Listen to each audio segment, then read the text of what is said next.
Hello hi అందరికీ welcome to my channel. It's me Rajeshwari. నేను మీ రాజేశ్వరిని. నా ఛానల్ని ఫస్ట్ టైం చూసే వాళ్ళందరూ సబ్స్క్రైబ్ చేసుకోండి.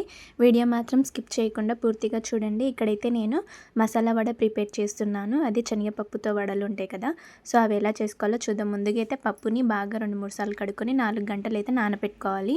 ఇలా నానబెట్టుకున్న శనగపప్పుని ఒక మిక్సీ గిన్నె తీసుకొని మనం దాంట్లో అయితే ఈ శనగపప్పు వేసుకోవాలి. వాటర్ లేకుండా వేసుకోవాలి. నేను ఇక్కడ కొద్దిగా గిన్నెలో శనగపప్పు కొంచెం ఉంచుకుంటున్నాను, పైన కొంచెం మనం వడలు వేసుకున్నప్పుడు క్రిస్పీగా ఉండడానికి. తర్వాత దానిలోకి కరివేపాకు, 2 ఎండుమిరపకాయలు, 2 పచ్చిమిరపకాయలు వేసుకొని ఒక స్పూన్ బియ్యం పిండి వేసుకోవాలి.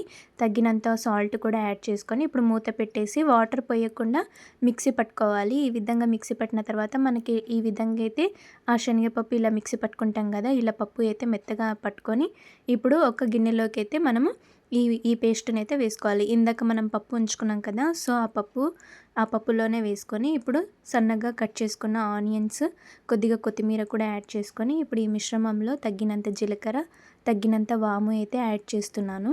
ఈ విధంగా వేసుకొని ఈ మిశ్రమాన్ని బాగా కలుపుకోవాలి. ఈ విధంగా కలుపుకున్న తర్వాత ఈ పిండిని అయితే మనము కొద్దిసేపు పక్కన పెట్టుకోవాలి.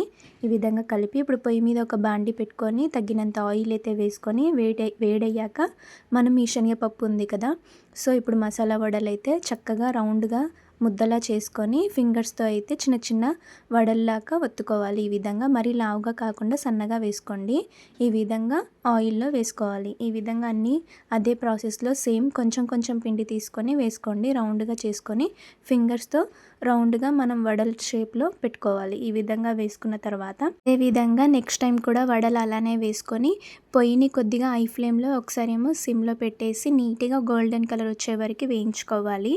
అలా మధ్యలో తిప్పుతూ అటు ఇటు టర్న్ చేసుకుంటూ ఈ విధంగా అయితే గోల్డెన్ కలర్ వచ్చిన తర్వాత మనమైతే ఈ మసాలా వడల్ని తీసి ఒక ప్లేట్లోకి అయితే సర్వ్ చేసుకోవాలి. మంచి ప్రోటీన్ ఉంటుంది కదా మనకైతే ఈ శనగపప్పు వడలు. ఈ మసాలా వడ తింటే ఈవినింగ్ టైంలో స్నాక్స్కి కానీ ఇలా వేసుకొని తింటే చాలా హెల్త్కి మంచిది. ఈ విధంగా నెక్స్ట్ టైం కూడా అలానే వేసేసి అవి కూడా గోల్డెన్ కలర్ వచ్చినాక మనమైతే ఒక ప్లేట్లోకి అయితే సర్వ్ చేసుకోవాలి. పొయ్యిని మాత్రం హై ఫ్లేమ్లో పెట్టకూడదు, ఎందుకంటే అవి తొందరగా మళ్ళీ మాడిపోతాయి కదా, అప్పుడు అనేది లోపల పిండి అనేది ఉడకదు.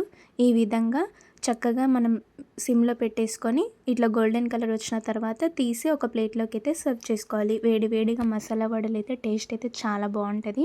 మీరు కూడా అందరూ ఒకసారి ట్రై చేయండి. మీలో ఎంతమందికి ఈ మసాలా వడలు అంటే ఇష్టమో కమెంట్ చేయండి.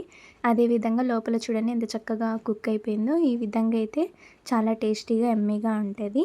మనం దీంట్లో ఆనియన్స్ కానీ పచ్చిమిర్చి పెట్టుకొని ఇలా తింటే చాలా టేస్టీగా ఉంటుంది. మీకు ఈ వీడియో నచ్చినట్లయితే లైక్ చేసి షేర్ చేసి సబ్స్క్రైబ్ చేసుకోండి. Thank you for watching. మీరు కూడా అందరూ ఒకసారి ట్రై చేసి ఎలా వచ్చిందో కామెంట్ చేయండి.